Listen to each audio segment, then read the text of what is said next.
Welcome to Bariatric Business Accelerator, the podcast created for busy weight loss practitioners and their teams who want to systematize, simplify, and accelerate the growth of their new or existing weight loss practice. I'm your host, Karol Clark, and today we are talking about 3 very necessary components for optimal productivity for you and your team. This is one of my favorite topics because when you are productive and not just busy, you are getting somewhere, you're getting closer to your goals. And there are 3 things that really are key to making this happen.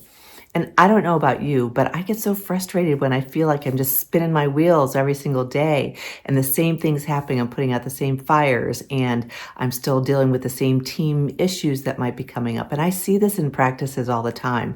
But if these 3 components are in place, it is a fix. It's a way to help manage that and really grow practice with A players. Because if you have these 3 things in place, this is what A players, people who are at the top of their game and who really are productive, that's what they want in their position, wherever they are, wherever they're working, and no matter what their position is.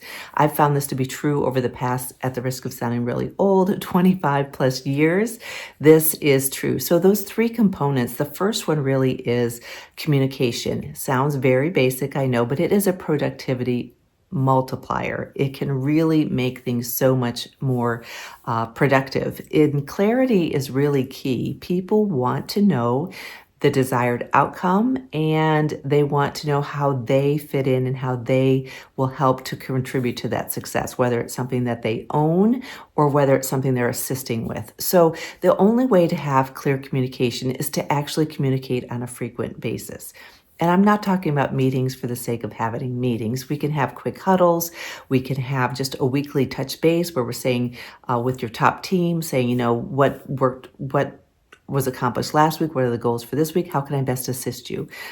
Those are some things that are really helpful for your team to communicate on. If it's a clinical area, just having a quick huddle in the morning. Here's what we're looking like today. We're overbooked. We're really tough in this spot. We are short-staffed, whatever it is, and set that plan for the day so people are knowledgeable about that and they can help contribute and they can know where there's needs and how they can help meet those needs. So that frequent communication is really important.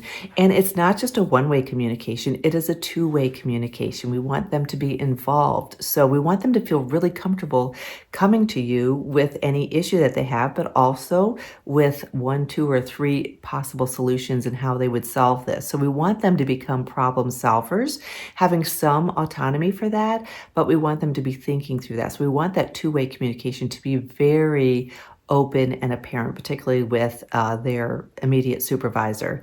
And we want to make sure that we have some structured communication. Making decisions in the hallway with your partners, your physician partners, or with practitioners does not work well. And I'm not saying that you have to get totally rigid, but you've got to have this 2-way regular communication.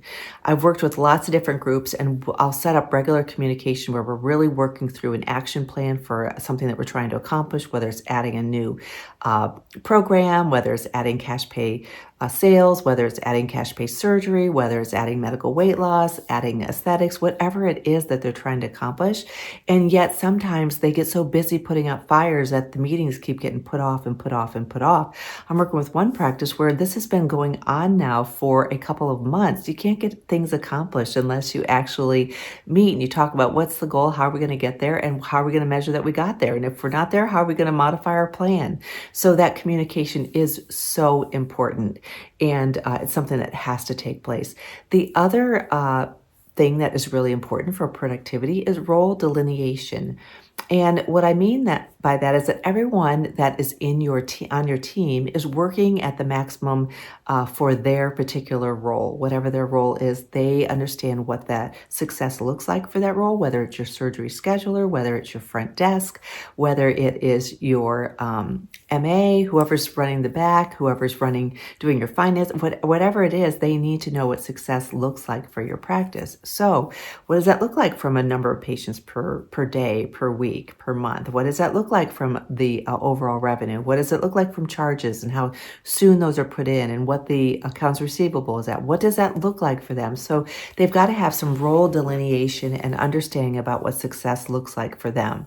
This involves a certain degree of delegation and empowerment so that they can feel in control of their position. This is something I learned the hard way with teams. I became over a nurse manager within 1 year out of nursing school. And I was sort of a micromanager and I didn't really delegate well because I wanted to make sure that I knew how to do everything. And I also didn't empower my team. I quickly learned that that does not work as well. So learning to delegate and to empower your team to make decisions and to bring solutions to you and to be a part of the solution versus just doing their job day in and day out, whatever is their tasks are. So they need more than tasks. They need the outcome and they need to have some autonomy to help get to the outcome so they can use their creative juices and they can know that their suggestions are heard. So that's really important.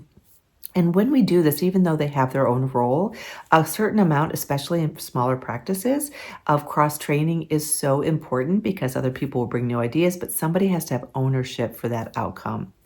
The third thing that is really important is feedback loops and KPI measurement. And I know I just mentioned this briefly just before in the previous methodology in terms of your role delineation but having some sort of feedback, a feedback loop. So if something's happening and it's not going well, we need to address that right away. I know sometimes it's uncomfortable, not sometimes, all the time, just about having to confront something is uncomfortable, but it's so much easier when you do it right in the moment and you address these things and you're consistent with your team. So making sure that you have consistent feedback and you allow feedback to yourself as well is really important. We want to create that culture of feedback, you giving feedback and also being able to receive feedback from your team about what's working really well, what's not working so well, and how they might have a suggestion in order to improve that. So if you have your team who brings you problems all the time and you solve them all for them, they're not going to become problem solvers and you're going to be the person who's always putting out the fires. So we've got to make sure that the physicians, the clinicians can be doing the clinical work, the team at the front desk and the whole team can be doing, the support team can be doing administrative duties and some of those clinical duties as well. And then we also want to make sure that we have systems in place for some amount of consistency and automation for patient referrals, for make reminders for appointments and all those sorts of things. And AI is playing a big part in that and making that a lot easier for many different practices. So we want that culture of feedback. And so in review, it's really that open communication and that's a productivity multiplier for sure. Role delineation, making sure that everybody understands their position, they're working up to their full potential.